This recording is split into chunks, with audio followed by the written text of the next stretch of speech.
everyone. Welcome back to another episode of Change Wired podcast. My name is Angela Sharina. I'm your host. I'm your partner in change, personal and collective transformation, your executive and high performance coach 360, mind, body, work better, and just someone who is really passionate about human potential and creating all the conditions to grow and nourish and sprout the best in us, personally, one-on-one, and collectively. Today's episode is a little different. At this time, guys, the episode you're about to hear, I'm the one who's being interviewed on it. So I was invited by Kevin Joseph from the Lekker Network. And if you want to learn more about what the Lekker Network is all about, then you'll find the link in the show notes. And in this network, which is for people from South Africa or people passionate about South Africa, all over the world, to connect the people, to add and receive value. So the network has this project, Lekker Learnings. And Lekker, for those of you who are not familiar, is good, cool. That's the rough translation. So Lekker Learnings. It's a project, podcast and YouTube videos all about what people, again, from South Africa, passionate about South Africa, have to share with the world, some value, their experience, their expertise. And on this specific episode, I'm going to be talking about something that's at the core of everything I do: consistency. Not motivation, not talent, not luck, but the systems that make our progress inevitable. And the progress is not possible without that consistency. In this conversation, we unpack what really keeps people and organizations and teams and companies moving forward when the motivation fades, when excitement fades, when we don't feel like doing what we need to get to doing to get things done and keep progress happening. We're going to talk about why motivation isn't constant and how to design for that fact so you still make progress even when you don't have any motivation. We're going to talk about how running small pilots, test experiments, beats big promises and goals and draconian efforts every time.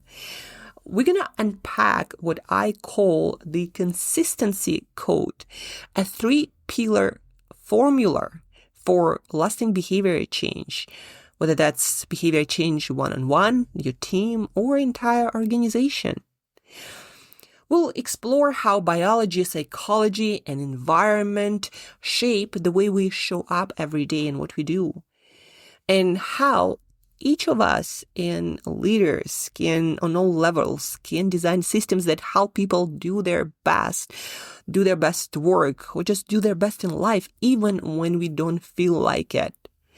So if you ever tried to drive change, to drive transformation, start a new habit, or just get your team, your family to follow through, or yourself to follow through on the hard things, on the challenging things, this episode will give you a clear, step-by-step, science-backed lens and formula and framework to make the change finally happen and stick. So, all right, let's jump in. Here is my conversation on the Lekker Network, Lekker Learnings with Kevin Joseph, all about the power of consistency.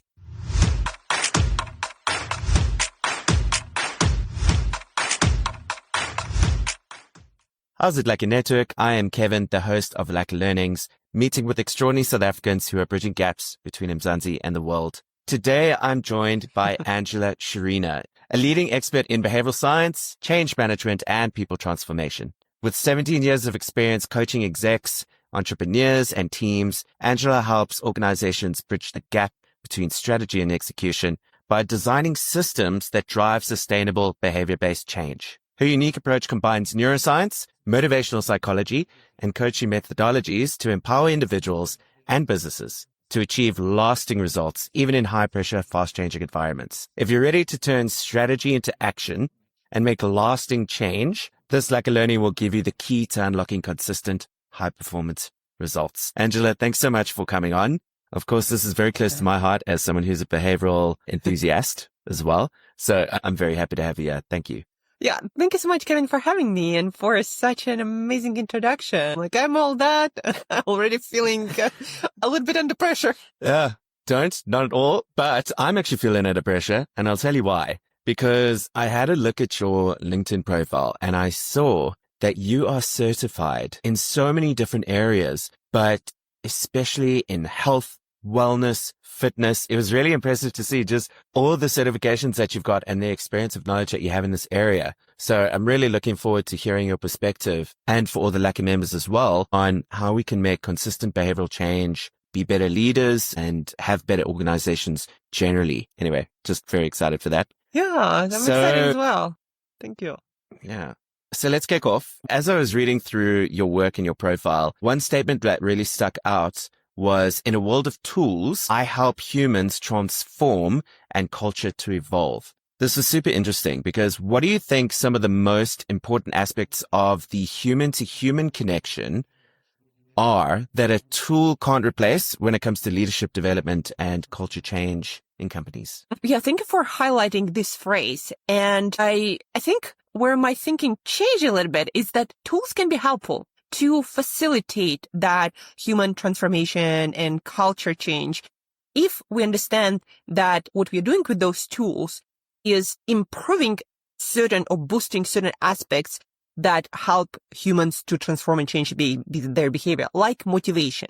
Like very often, especially I work predominantly in tech industry. Some of my background is in technology, and very often people in technology put function and processes first, and tools and technology, and humanity, or our psychology, our like emotional part, is sort of at the background. And one of the thought leaders in game design thinking highlighted this sort of gap where he talks about function-centered design and human-centered design. And the difference is, again, people in technology and function-centered design assumes that when you give people the tools, the technology, and everything they need to perform a certain task, then they're just going to use it just because it's there. But human-centered design takes into account this feature that we have, our human psychology, and specifically the feature of motivation, which is not consistent, and it goes up and goes down. And you need to design tools and systems to accommodate for that, so people actually do what you want them to do and are motivated to do so. And that is a tricky part because we have different motivators, and sometimes we remember about them, sometimes we don't. And so how do we design systems and tools that support that feature of human psychology and human-centered design? Yeah. You know what I love? I mean, the motivation up and down thing, I talk about this quite a bit because there were studies that showed that even the weather impacts your mood, and your mood can affect how you make a decision and how motivated you are to do a particular task. So we really underestimate how motivation wanes, ebbs and flows, even throughout the day. No, it's also, you mentioned that you saw that I have certifications and experience in health and well-being. And actually, speaking about weather, our biology, our evolutionary biology is wired that way. So we pay attention to the weather because in, evolutionary times, if the weather was bad, it was more difficult to get resources, or you needed to stock up on resources and maybe save your energy for a better day.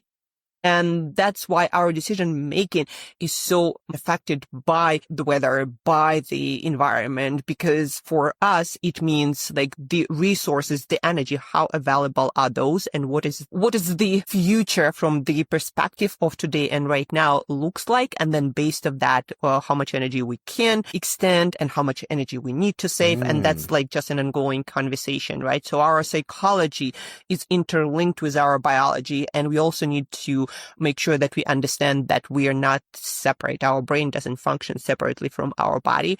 And that's where I think I have a sort of distinct advantage because I know how this link work better than a lot of other people in technology and leadership and people who design, like be either behavioral intervention or any sort of intervention for human behavior. In your experience, why do so many people struggle with setting clear, actionable goals? And how do you guide them in making these goals more measurable and achievable? You made such a great point there. Measurable goals, right? It's not that people have difficulty with setting those once they're aware. It just very often when we have more, I guess, long-term and loftier goals, it's just harder to translate them into numbers. And we sort of give up on that altogether. Like, for example, let's take an example from corporate culture. We decide to become a more innovative organization, right? And let's say our company is already established and we have a lot of systems and processes that work amazing. And we are in a stable state. Everyone has salary. We have product market fit and all of that, right? And there is not much incentive to do things differently. But we know that long term, based on data, if the company doesn't innovate, then it becomes obsolete and irrelevant in the market. And so we need to create a culture that also innovates, and we need to transition there.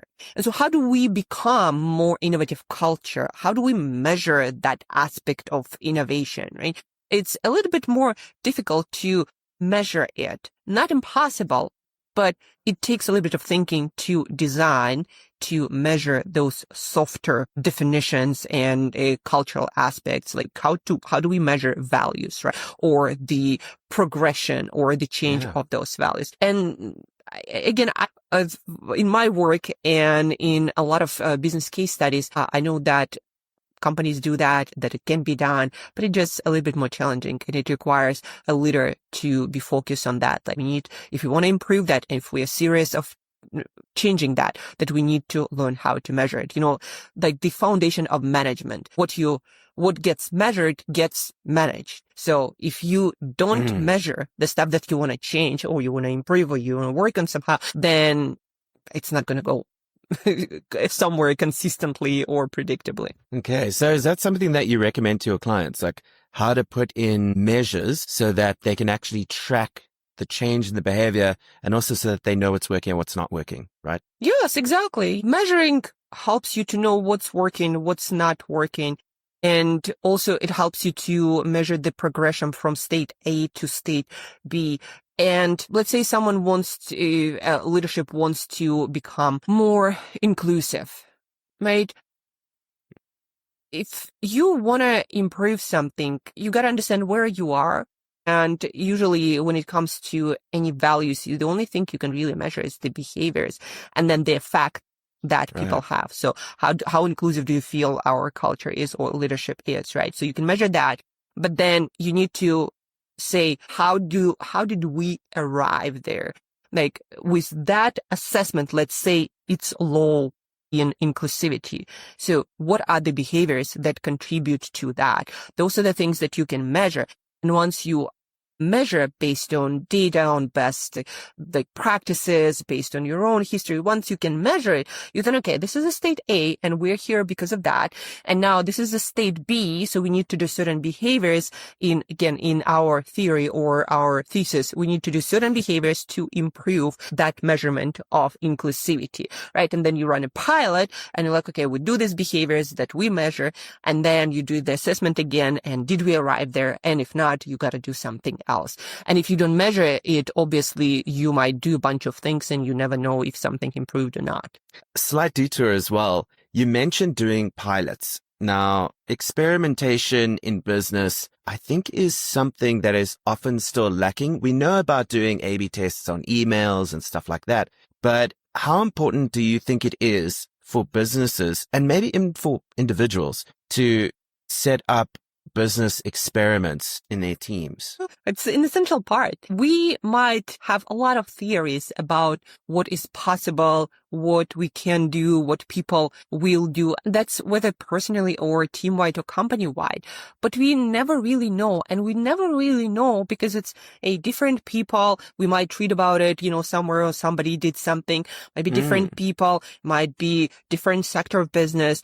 Might be different environment, whether that's maybe different country or maybe different time, before AI, after AI, completely different context. And so you plug something in and there is a high probability that it's not going to work because of all of these aspects. And that's why, also business education in general is so challenging because implementation so highly depends on the context. If something worked in one setting, it is not a guarantee that it is going to work in your setting. So the hope you can have is that it works. But in order to know that, you need to run a pilot and actually test it as close to the scale stage as possible. Meaning if you run a pilot, the closer it is to the outcome you want to, like the scale and the context, the higher there is a probability that it's going to scale as well. And pilots are very important because also if you design pilot that is, cheap and easy to do and short, and you find that something doesn't work, like it's so much more economical. You then won't have to waste so much energy and time and resources that sometimes, especially if the business is at the beginning or doesn't have a lot of cushion, can end up in killing your business. And on a personal level, it can kill your motivation and you might think, well, nothing ever gonna work, so why try again, right? So pilots, good pilots are so very important. Yeah.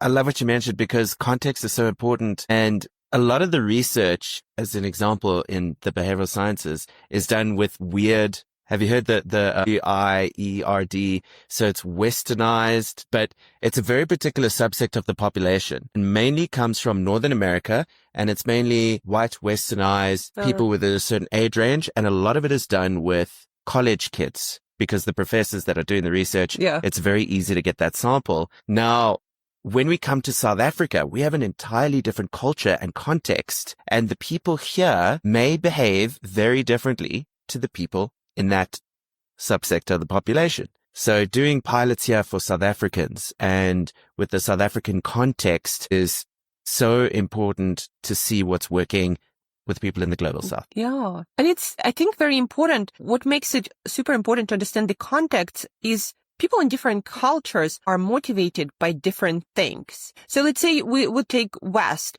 It's a very individualistic culture. So when you say person, very few achieve success, or you're going to be one of the few. And it can motivate a person. But if you talk to an Easterner and tell them, very few people do that or something along that line, and that is a very communal kind of culture, for them it's going to be demotivating because I don't want to be the only one. I actually want to be a part of the crowd. So that's why, also where it was applied is so important because it changes this aspect of human motivation. And they did a lot of studies in behavioral science, right? When they would give people comparisons to a group of people, like people in X group do this. And that's why you might, want to do that as well, whether that's saving energy or not wasting stuff. But that assumes that people are motivated by that group of people. And if they're not, they're going to be put off by that same example. Yeah, that's such a great example. So let's chat a little bit. Let's dive a little bit deeper into that actually, because we talk about motivation and how we can make sure that we get to the goals. So you've developed the consistency code based on your extensive coaching experience. Can you explain the consistency code and how it helps individuals and organizations achieve lasting change? Yes. Consistency code, if you simplify it to its bare bones, it's working on three aspects. You have your awareness that people need to have. Here we're talking about what needs to be done, why it needs to be done, how it's going to be done. So all these stories that people need to create clarity in order to pursue a course of action. Like the brain needs those things in order to do anything. But then you have the second is enablement, the second pillar. When you design a system that makes what people want to do, what you want people to do easy and accessible and just possible in the first place. So that's like enabling the ecosystem to support the desired action. And then the third pillar is praise, motivation, reinforcement.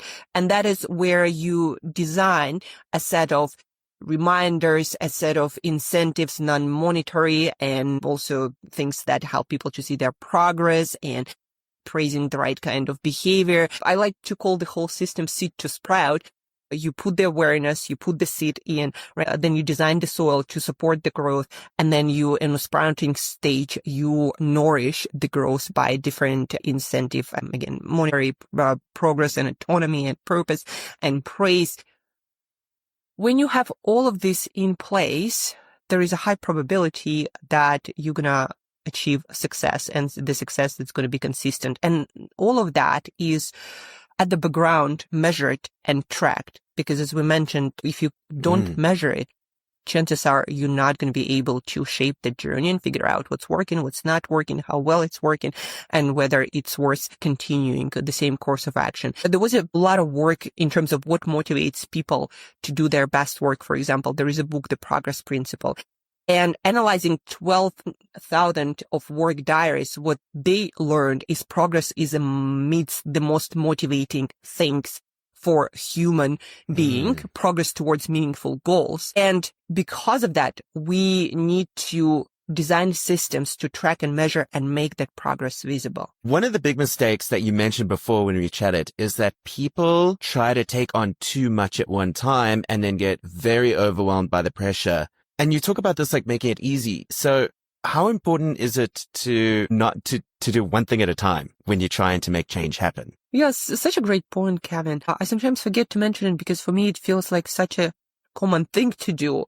But leaders and companies are usually quite ambitious, and that's good at the strategy planning stage. But then once we get down to implementation, we need to understand this feature of human psychology as attention. We can only attend to very few things because of our cognitive load, because of our lives already busy. The environment has so many distractions. And there's a lot of research showing that the more things people try to do at once, the less chance of success each item that they attempt to do has. So what it means, like play language, the more you try to do, the less you are able to do. And the more goals you have, the more goals you pursue, the less chance that you actually get any of them done at all.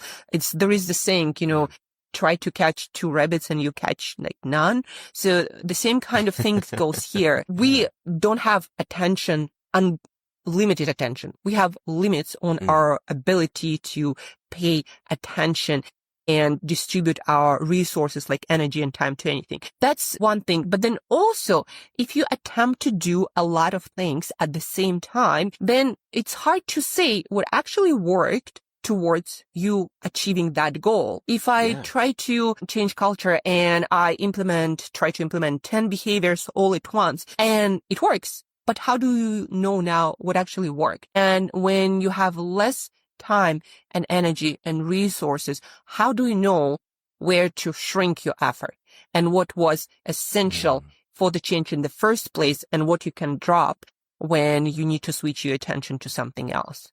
Right? It's like, when I also, go ahead. Yeah, no, carry on, please. It's a simple example. I also work in health coaching, and some of my clients would say, okay, I'm taking these supplements and there are like 10 or 15 of them, but which ones do I actually need? Because I can't imagine to take them till the rest of my life, all 15, right? So when I need to drop unnecessary stuff, like which ones do I drop? And if we didn't have good research and scientists trying to figure out what's actually essential, I wouldn't even know. But because we have great people doing great science, I can say, yeah, these things are not essential. You can drop them anytime.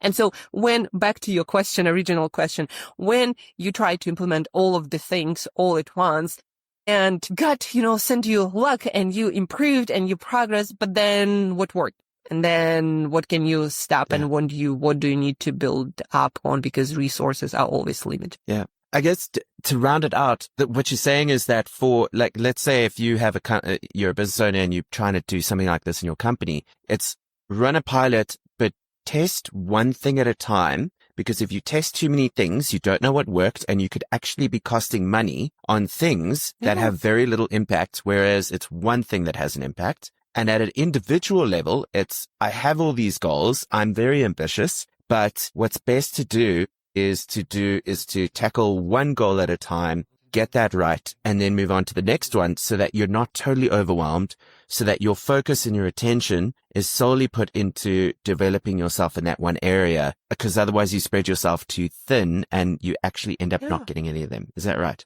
Yes, that's exactly right. That's amazing how well you summarized it. Again, business owners know that you have limited resources, like human resources, energy, money, everything is limited. If you don't figure out what's your ROI on anything that you do, and if you don't make sure that you do only the most effective things, then you're going to be out of business pretty soon. That's why it's so important to run a pilot and run fewer things and do your best to focus on what brings maximum return on investment with anything that you do. Okay. One of the other things, so this is a quick insight that I found recently, was that you mentioned progress, like the progress principle. So another big one that I found was accountability. So how important is accountability to behavior change? And are there any methods that you recommend to your clients to ensure that they stay accountable, both with the goals that they set for themselves and within their teams? Yes, and again, such an important aspect that I don't always remember to mention from the start. But accountability, in simple, plain language, we humans do a lot more and a lot better when we are feeling like we are being watched, especially watched by the people that we care about. As we mentioned at the beginning, our motivation will go up and down, so that's a given. But if you feel like that there is someone watching you and you actually would like that person or a group of people to think well of you, you are much more likely to feel motivated to do it, even when you don't feel like it, when you don't have energy. And that's the last thing on your mind. So accountability is very important for human psychology. We are social creatures, and when we feel that others might watch what we do, we're going to do a lot more and a lot better. And a simple way to make sure that people feel accountable is to make what they are responsible for visible, like the work that they do and the quality of their work. You can have different dashboards, and a lot of businesses have that. If you want to, for example, increase innovation and you want to have more tasks run by each team, you can create a dashboard where every team can put the experiments, what they did, how they did it, what's the result, right? And you can then at the end of the week or months say like, highlight the team who did the most experiments, because we like different badges and winning and leading, but then also everyone would feel that their actions are being watched, and they will feel like they are accountable for what they do, and therefore they're going to do more of the things. It just, again, the feature of human psychology that we have. And, that's why also coaching works a lot of time, not so much because you do a lot of magic there, but because people simply feel like I cannot go to a session and say week after week after week that I did nothing, right? That I said I'm going to do this and I didn't do that. Like what kind of person I am. So the more visibility you can add to any behavior that you want to encourage in a team, in the organization, the better accountability going to work. And some of the great examples, right? Leaderboards, progress charts, you mentioned them, like make it very visual. Social recognition, just having someone recognize your efforts, the fact that you're being watched, in a sense, being watched, a bit like cameras, but the fact that someone has recognized what you are doing is really motivating. Yes. And then also, when you highlight, you subconsciously tell a person that, you're such a great contributor. And I expect more like this from you. And then people feel like, well, I set the standard, I have to keep it up. Otherwise, it's not me. Or like I'm betraying my own identity that I've just built up my reputation with these people. And then people want to do more and better, and they put pressure on themselves without you doing anything, just saying good stuff about identity people. Is so important. Yeah, identity is so important. And on that, because I think the two are linked, but we'll see I'm interested to hear your perspective. How important is understanding the why behind behaviors when trying to create change? And what role does that have in motivation and the way that we work towards things? Why? Simon Sinek, TED talk about why, has been either second or third or somewhere there most watched TED Talks ever still after like more than 10 years. And the reason is because it's based in our human psychology, and it's fundamentally highlights something that is fundamental to being a human. And what I'm talking about is your brain is always calculating one thing. The effort I'm about to exert for pursuing any specific goal or doing a behavior, how well is it justified from the perspective of energy cost? Like energy is the currency of life. No matter what you do, your brain translates it into energy spent on that. And so why answers this fundamental question? What's in it for me? What am I going to get on the other side? Whether that's a bigger picture, well, I'm going to be contributing to a bigger cause or well-being of my community, even the community of the entire world. Like, is it justifiable with the effort that I'm asked to exert?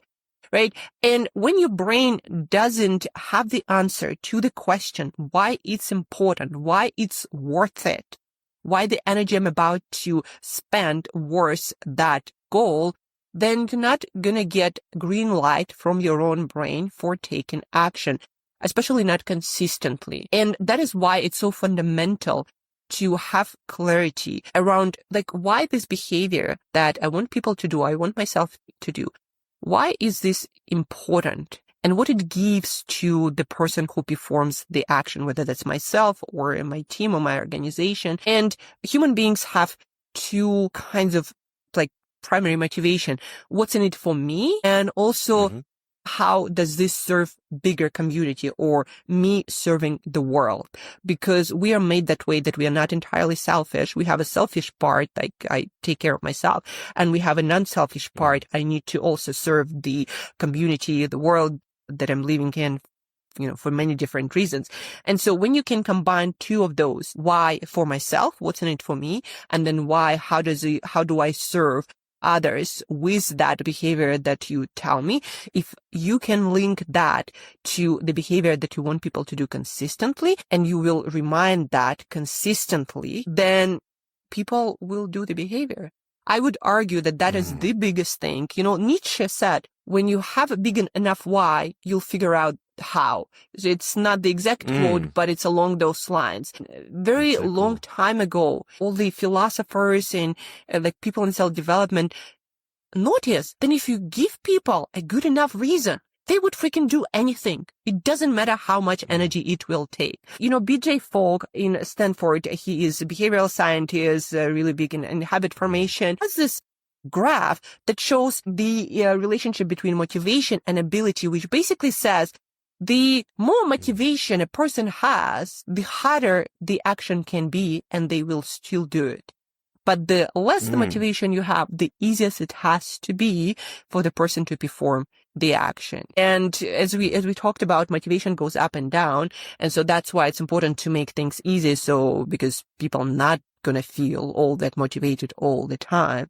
Right. But then the second part of it is remind people of the importance of the action, so their motivation get a boost a lot more often and they decide to do the action. Because again, without motivation, like without the drive, you cannot expect people consistently to do anything. Yeah. So Angela, for the business leaders and the owners in the Lekker Network, what's one actionable strategy that you could advise to everybody here that they can implement immediately to drive more consistent behavior change in their teams and for themselves? Yeah. Yeah, it's a great question. We always need to take some actions, and we can only start with one at any given point, ideally, if we want to make it effective. But I'd say, if you're a leader, put that why principle in action. And the way to start it is to do, depending on the size of your organization or your team, individually or through assessment, and then through reminders to triggers. First, ask people what they care about, why it is important for them to excel in their work, to deliver on KPIs or OKRs, whatever the company does. So learn about what motivates people in your company. Like, really understand what do they care about and help them to connect what they care about to the bigger purpose of the organization. And you do it through meetings on a team level. You do it through, stand-ups. I don't know if you do those every Monday. You have this in your Slack channel. You might have a trigger like why it is important for you to excel at your work today, right? So first figure out what your people care about and then remind them of that consistently.